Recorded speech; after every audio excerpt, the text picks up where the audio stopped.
Hello friend, good morning. स्वागत है आप सभी का मेरे नए ब्लॉग में। सबसे पहले आप सभी को गुरु पूर्णिमा की ढेर सारी हार्दिक शुभकामनाएँ।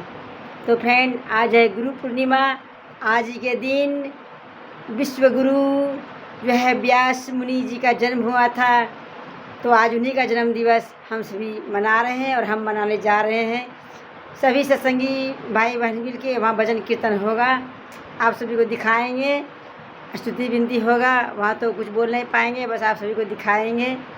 और वहाँ पर भगवान जी को लड्डू का भोग लगेगा, पहले बता दिया गया है। आप सभी को भी प्रसादी खिलाएंगे। तो फ्रेंड, अगर आप लोग नए हैं तो चैनल को सब्सक्राइब कीजिए, कमेंट कीजिए, लाइक कीजिए और फॉलो कीजिए। तो फ्रेंड, कहते हैं कि कुछ तो समय निकालो हरिगुण गाने के लिए, हरदम है तैयार तू पाप कमाने के लिए। तो फ्रेंड, काम तो सब दिन चलता रहता है, काम कभी ख़त्म नहीं होता है। हमको मनुष्य शरीर मिला है हम सभी को, तो कुछ भगवान का नाम भी लेना चाहिए, उसका भजन कीर्तन करना चाहिए। कि फिर मनुष्य शरीर जल्दी मिलता नहीं है, 84 लाख योनि पार करके ये मनुष्य का शरीर मिला है हम सभी को। तो हम सब क्या करते हैं, इसे भोग विलास, खाने पीने, मौज मस्ती में बिता देते हैं और भगवान को भूल जाते हैं। जब बच्चा माँ के पेट में रहता है, उल्टा लटका हुआ रहता है, तो वह भगवान से प्रार्थना करता है, भगवान कब हमें इस गंदगी से बाहर निकालो, मैं आपका भजन कीर्तन करूँगा। और जैसे ही बच्चा बाहर आता है और बोलता है कहाँ कहाँ भगवान कहाँ है, और ये मोह माया के जाल में फंस जाता है और भगवान को भूल जाता है। तो फ्रेंड, आप सभी भी पूजा पाठ किया कीजिए, अपना गुरु कीजिए। कहते हैं जिसका गुरु नहीं उसका जीवन शुरू नहीं। तो फ्रेंड, हम चल रहे हैं अभी सत्संग में, जहाँ सत्संग हो रहा है। सभी सत्संगी भाई बहन वहाँ पर एक साथ बैठ कर भजन करते हैं। तो आप लोग ब्लॉग छोड़ के कहीं, आप सभी ब्लॉग छोड़ के कहीं जाइएगा मत। चल रहे हैं हम सत्संग में, वहाँ भी सभी को दिखाएंगे। स्तुति विनती होगी, आरती होगी और कुछ अनुभवी सत्संगी है वो सब प्रवचन भी करेंगे व्यास मुनि जी के जन्मदिन के अवसर पर। तो हम चल रहे सत्संग में, वहाँ आप सभी को दिखाएंगे। तो बने रहिए मेरे ब्लॉग में। तो फ्रेंड, आप सभी भी अपने अपने गुरु का जन्मदिन मनाइए। देखिए, मेरे गुरुदेव हैं महर्षि मेही बाबा, इसी का हम शिष्य हैं। तो फ्रेंड देखिए, मेरे मंदिर में दीपक भी जल गया है और शादी भी भोग लगा दी हो भगवान को। अब चल रही हूँ हम, अब चल रहे हैं सत्संग में। तो आप सभी ब्लॉग छोड़ के कहीं जाइएगा मत।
बलिहारी उनकी स्तुति विधि कीजिए मोरी मतिया की नीच नारी सब संतान की बड़ी बलिहारी वंदन वंदन गंजन ज्ञान ध्यान निधि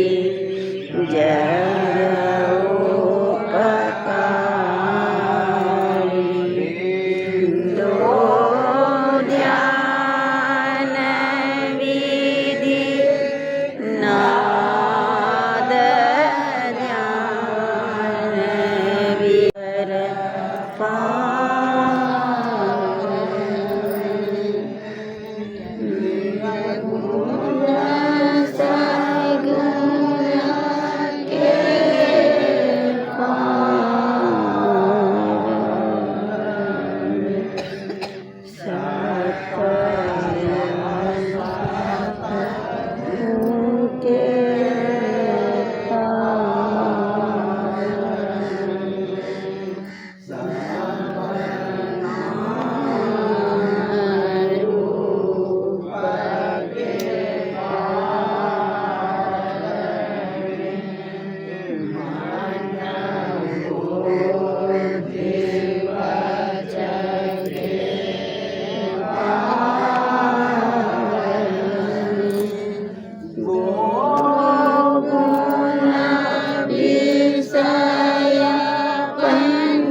पार में सब क्षेत्र क्षर परा परा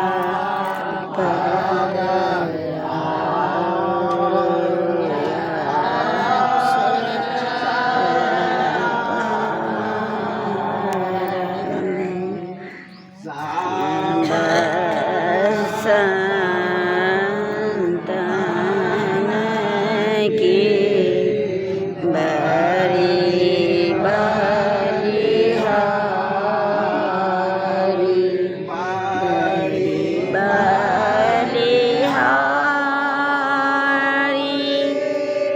बड़ी बलिहारी सब संतान की बड़ी बलिहारी उनकी स्तुति विधि कीजिए मोरी मतिया की नीच नारी सब संतान की बड़ी बलिहारी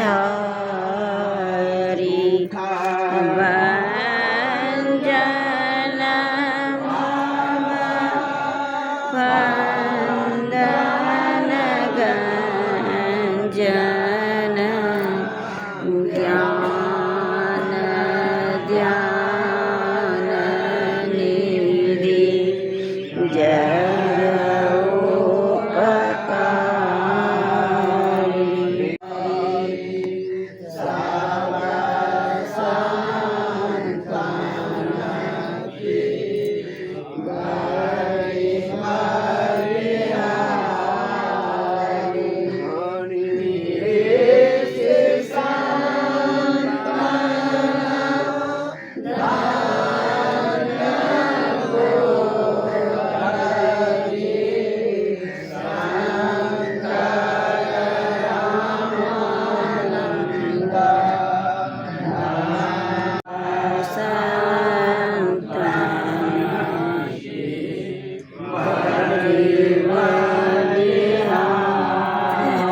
अंतरहित असीम अजन्मा अगोचर सर्वव्यापक और सर्वव्यापकता के भी परे हैं, उसे ही सर्वेश्वर सर्वाधार मानना चाहिए। काल प्राचर और प्राचेतन दोनों प्रकृतियों के कारण अगुण सर्वेश्वर का अभिनंद है, प्राकृतिक का नियम सहित है और विदित है। वर्ग जी बाबा गमन के चक्र में प्राराता है। इस प्रकार का रहना जीव के सब दुखों का कारण है। इससे छुटकारा पाने के लिए सर्वेश्वर की भक्ति एकमात्र उपाय है। मानस जाप, मानस ज्ञान, दृष्टि साधन और स्वच्छंद योग द्वारा सर्वेश्वर की भक्ति करके अंधकार प्रकाश और सत्य के प्राकृतिक तीनों पर्दों से पार जाना और सर्वेश्वर से एकता का ज्ञान प्राप्त करके मोक्ष पा लेने का मनुष्य मात्र अधिकारी है। झूठ बोलना, नशा खाना, बेविचार करना, हिंसा करनी अर्थात जीवों को दुख देना, वह मत्स्य मांस को खाद्य पदार्थ समझना और चोरी करनी, इन पांचों महापापों से मनुष्यों को अलग रहना चाहिए। एक सर्वेश्वर पर ही अटल विश्वास, पूर्ण भरोसा, अपने अंतर में उनकी प्राप्ति का निश्चय रखना, सद्गुरु की निष्कपट सेवा, सत्संग और ध्यानाभ्यास, इन पांचों को मोक्ष का कारण समझना चाहिए। श्री सद्गुरु सार शिक्षा याद रखनी चाहिए। आदि अटल श्रद्धा प्रेम से गुरु भक्ति करनी चाहिए। मृगवारी समसवहि सूरत को इनसे हटा प्रभु में लगाना चाहिए। आव्यक्त व्यापक व्याप्त परजो सतनधारी है प्रभु भक्ति कर सकते सभी अंतर बाहर भक्ति कर घट काट हटाना चाहिए। गुरु जाप मानस ध्यान मानस कीजिए। साधक इनका प्रथमय व्यास कर शुद्ध करना चाहिए। चारु ध्यान नित रहिए, करत संलग्न हो।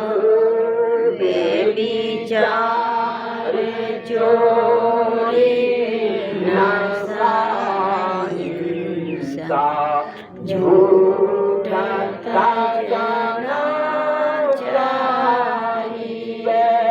सब संत मत से ध्यान दे, सब संत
प्रेम से गुरु भक्ति करनी शांति स्थिरता व निश्चलता को कहते हैं। शांति को जो प्राप्त कर लेते हैं संत कहलाते हैं। संतों के मत व धर्म को संत मत कहते हैं। शांति प्राप्त करने का प्रेरण मनुष्यों के हृदय में स्वाभाविक ही है। प्राचीन काल में ऋषियों ने इसी प्रेम से प्रेरित होकर इसकी पूरी खोज की और इसकी उपनिषदों में वर्णन किया। इन्हीं विचारों से मिलते हुए विचारों को कबीर साहब और गुरु नानक साहब आदि संतों ने भी भारतीय और पंजाबी आदि भाषाओं में सर्वसाधारण के उपराकाट वर्णन किया। इन विचारों को ही संत मत कहते हैं। परंतु संत मत की मूल वृत्ति तो उपनिषद के वाक्यों को ही मानने पड़ते हैं, क्योंकि जिस ऊंचे ज्ञान तथा ज्ञान के पद तक पहुँचाने के जिस विशेष साधन नाम संज्ञान अर्थात योग का गौरव संत मत को है, वे अति प्राचीन काल की इसी भित्ति पर अंकित होकर जगमगा रहे हैं। भिन्न भिन्न काल तथा देशों में संतों के प्रकट होने के कारण तथा इनके भिन्न भिन्न नामों पर इनके अनुयायियों द्वारा मत के भिन्न भिन्न नामकरण होने के कारण संतों के मत में पृथक विज्ञात होता है। परंतु यदि मोटी और भारी बातों को पंथाई भावों को हटाकर विचारा जाए और संतों के मूल एवं सार विचारों को ग्रहण किया जाए तो यही सिद्ध होगा कि सब संतों का एक ही मत है। बोलिए प्रेम से जय सद्गुरु महाराज की जय। जय सद्गुरु महाराज की जय। जय सद्गुरु महाराज की जय। अब हम लोग थोड़ी देर अपने इष्ट देव के सामूहिक ध्यानाभ्यास करेंगे। साथ ही साथ आज बड़े हर्ष एवं उल्लास की बात है कि हम लोगों के विश्व गुरु व्यास देव जी महाराज का आज जन्म दिवस है। इसी आषाढ़ पूर्णमासी के दिन उनका अवतरण तिथि हुई थी, इसलिए हम लोग इत्र से एकत्रित होकर हम लोग उनकी जयंती को मना रहे हैं। जिन्होंने 4 वेद 6 शास्त्र 18 पुराण 108 उपनिषद अपने अनुभव ज्ञान से लिखे थे, उन्हीं की जन्म जयंती हम लोग आज मना रहे हैं। अब हम लोग विश्व गुरु से भी हम लोग निवेदन प्रार्थना करेंगे कि हे गुरु महाराज हम लोगों को प्रेम भक्ति दीजिए। बोलिए प्रेम से सद्गुरु महाराज की जय।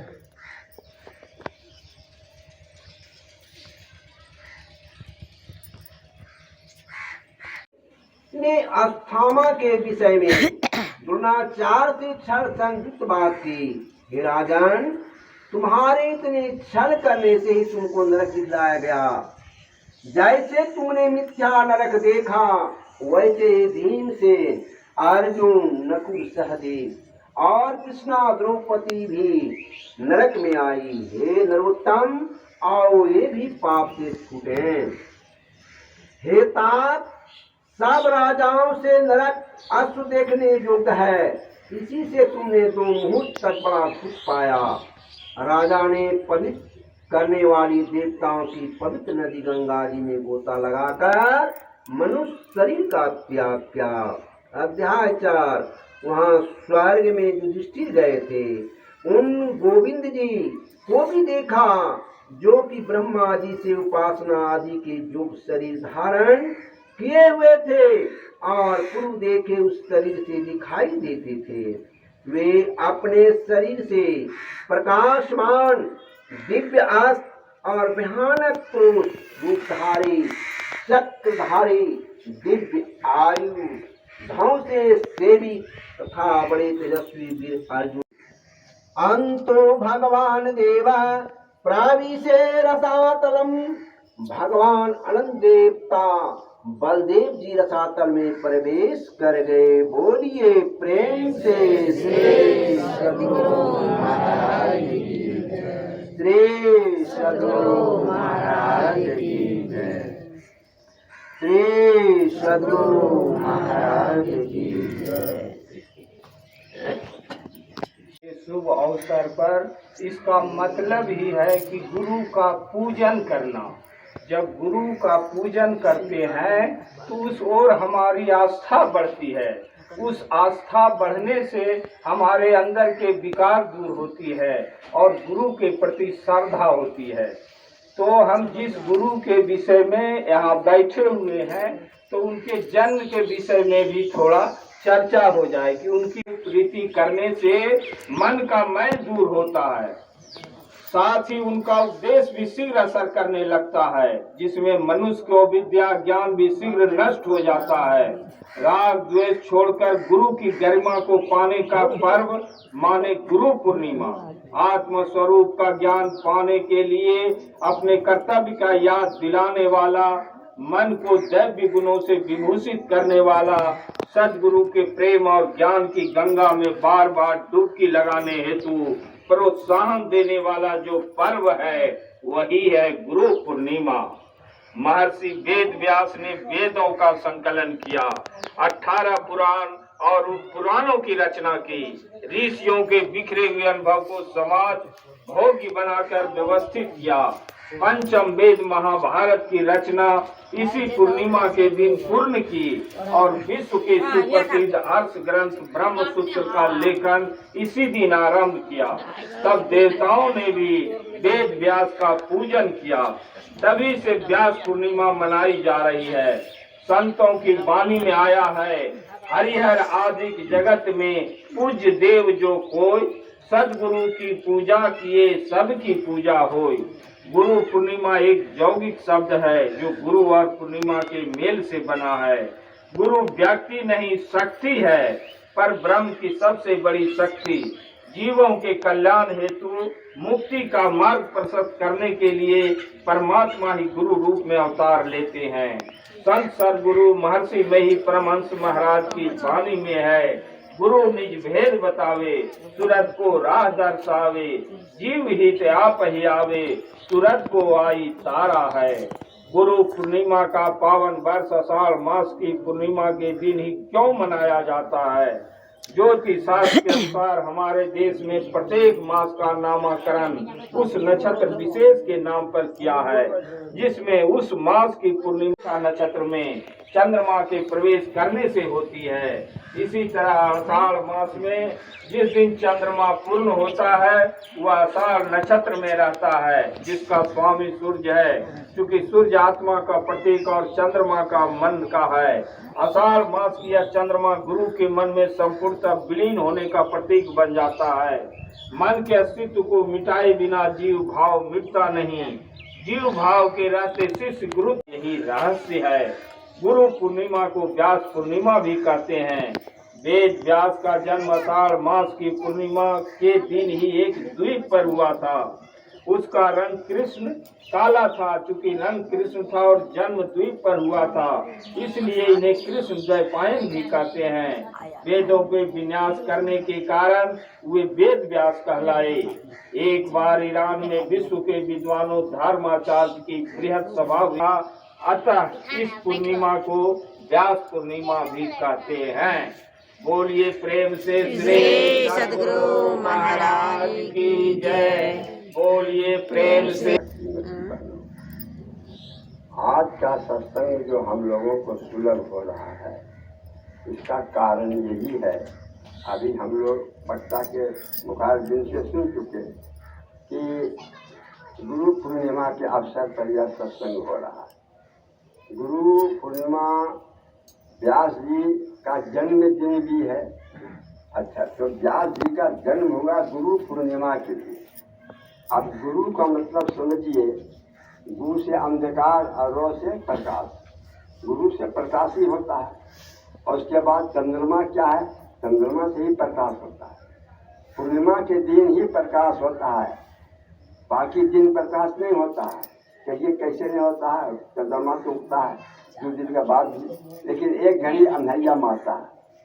चतुर्दशी से शुरू हो जाएगा, एक दिन घड़ी पैरवा से, एक दिन मार देगा अंधैया, उसके बाद दिन रात घड़ी हो जाएगा। दूसरा भी 2 घड़ी मारेगा तब हो गया। इसी प्रकार से सब दिन अंधैया रिजरिया मिला हुआ मिलेगा, लेकिन पूर्णिमा के दिन अंधैया नहीं मिलेगा, पूर्ण मिलेगा पूर्णिमा।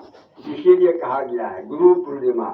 जिस तरह गुरु अंधकार से प्रकाश हो जाता है, कैसे प्रकाश में? तो ये पूर्णिमा के जैसा कि पूर्णिमा में जरा अंधकार नहीं है, सब तिथि में अंधकार है। आप खूब बढ़िया से गौर से देखिए, हर तिथि में आपको अंधकार मिलेगा। पूर्णिमा के समय में कि समुद्र का मंथन हुआ था, उस समय में 14 रत्न निकला था समुद्र से। तो समुद्र से 14 रत्न जो निकला, तो ऐरावत हाथी निकला, गौ भी निकला, अमृत भी निकला, विष भी निकला, वेद भी निकला। ऐसा 14 रत्न है जो अनंत पूजा में आप 14 गेट का बांधते हैं आनंद, वही तो मंथन होने पर। तो वो वेद जब निकला तो वेद को पढ़ने वाला कौन? उसमें तो देव भाषा लिखा हुआ है, उसको कौन पढ़ेगा? तब उस वेद को ब्रह्मा को दिया गया कि भाई इसका आप कीजिए उपाय कि कैसे ही प्रचलित, कौन पढ़ेगा इसको? अब व्यास जी का लड़का सुखदेव जी, तो व्यास जी जो हुए तो ब्रह्मा जी का कौन हुआ? पोता हुआ, पोता ठहरे उनका। शास्त्र ऐसा कहता है। तो कहा गया कि भाई ब्रह्मा जी तो नहीं बता सके, वेद का विस्तार नहीं कर सके, ले तो लिए समुद्र में मिला, तो वेद किसको दिया गया? तो ब्रह्मा जी को, जो वेद दिया ब्रह्मा जी को। तो ब्रह्मा जी को विस्तार करने का शक्ति नहीं, तब किसको शक्ति है भाई? गुरु को। वेद व्यास गुरु थे, गुरु का गुरु थे, कहीं भी गुरु को तो यही विस्तार करेगा। तब उस चारों वेद को उसने संस्कृत में विस्तार किया, और 6 को शास्त्र भी लिखे, 18 पुराण लिखे वेद व्यास जी। इतना तो आज हम लोग सब लोग पढ़ते हैं वेद को, काहे पढ़ते हैं? संस्कृत भाषा में आ गया, इसलिए ऐसा हिंदी में रचना कर दिया।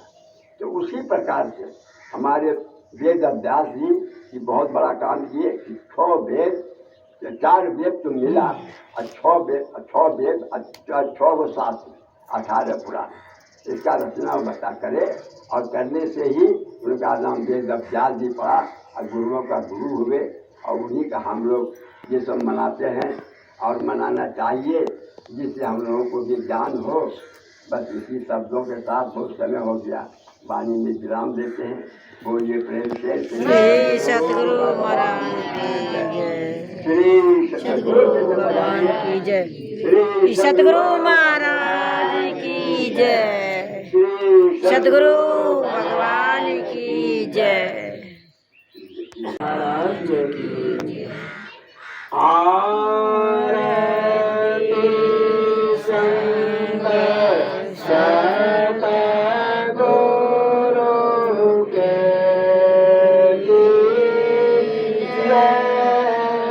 अंतर ज्योत होत लखली पांच तत्व प्राणायाम जरा दीपक चास प्रकाश करी जगत श्वेत पान मिष्टान मिठाई चंदन धूप दीप सब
आरती तन मंदिर में कीजय दृष्टि युगल कर सन्मुख दीजय चामके बिंदु सूक्ष्मयति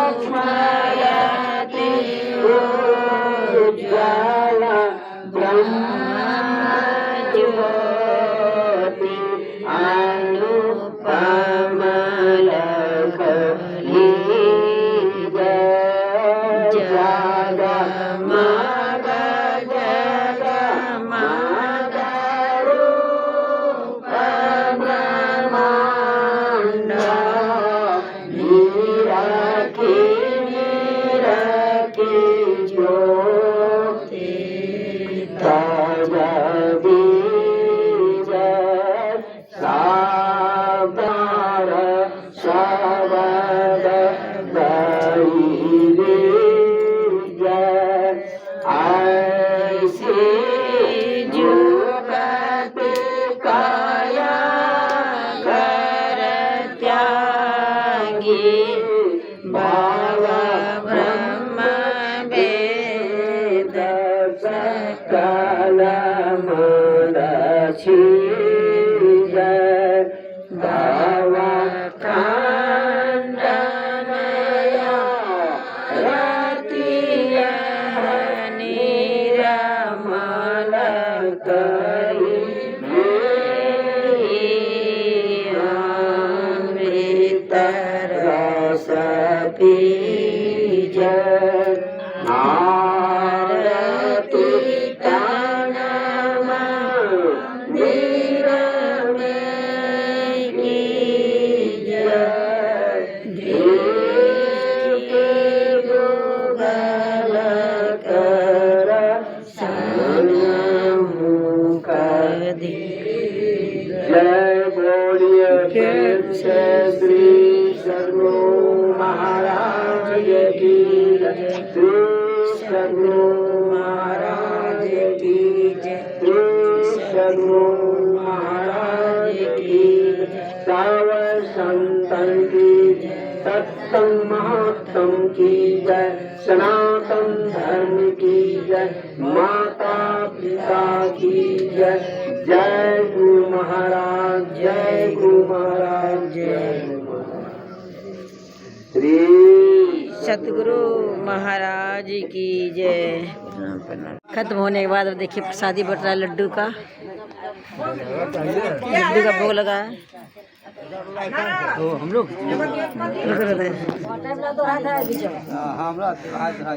इस सबको प्रसादी बटा रहा है।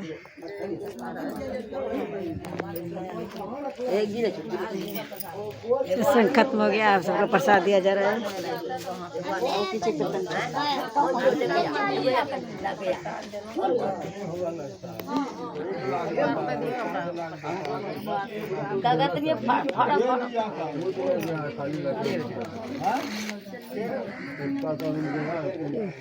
सब जेंट्स पार्टी का प्रसाद मिल गया, अब लेडीज को प्रसाद दे रहे हैं।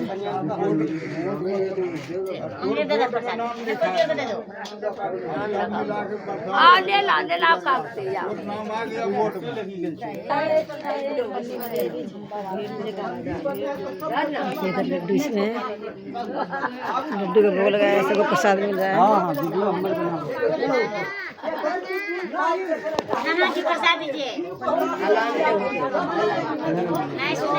सभी को प्रसाद मिल गया है, बच्चे भी आए हैं देखिए सत्संग में।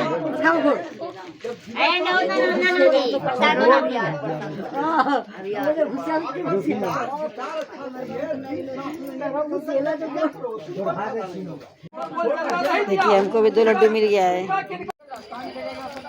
देखिए सब सत्संगी अब घर चल रहे हैं, सत्संग खत्म हो गया। देखिए छोटा सा बच्चा गया है सत्संग में। तुम लोग भी सत्संग में आया है?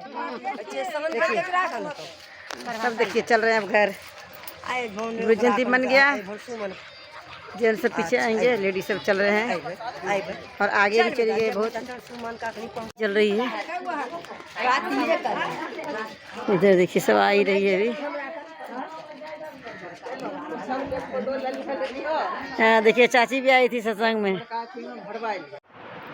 तो फ्रेंड हम सत्संग से घर आ गए और आप सभी को दिखा दिए। वहाँ पे स्तुति विनती हुआ, आरती हुई और कुछ प्रवचन भी किए बड़े बुजुर्ग जो सत्संगी थे व्यास मुनि जी के जन्मदिन पर। तो फ्रेंड ज़्यादा बड़ा तो स्तुति विनती पूरा नहीं दिखा पाते हैं क्योंकि बहुत बड़ा वो स्तुति विनती है सुबह का, तो हम इसीलिए काट काट के आप सभी को स्तुति विनती दिखाएं और आरती दिखाएं और प्रवचन हुआ। और ये देखिए लड्डू का भोग लगा था तो हमको ये प्रसादी मिला है लड्डू। हम और मेरे हस्बैंड जी दोनों गए थे सत्संग में, वो भी सत्संगी है, वो हमसे पहले चले गए थे। तो फ्रेंड चल रहे हैं। तो फ्रेंड सॉरी, आप सभी भी प्रसाद खाइए, ये गुरु महाराज का प्रसाद खाइए। गुरु महाराज आप सभी को सद्बुद्धि दे, सद्ज्ञान दे, सद्मार्ग पर चले, 5 पापों से हम सभी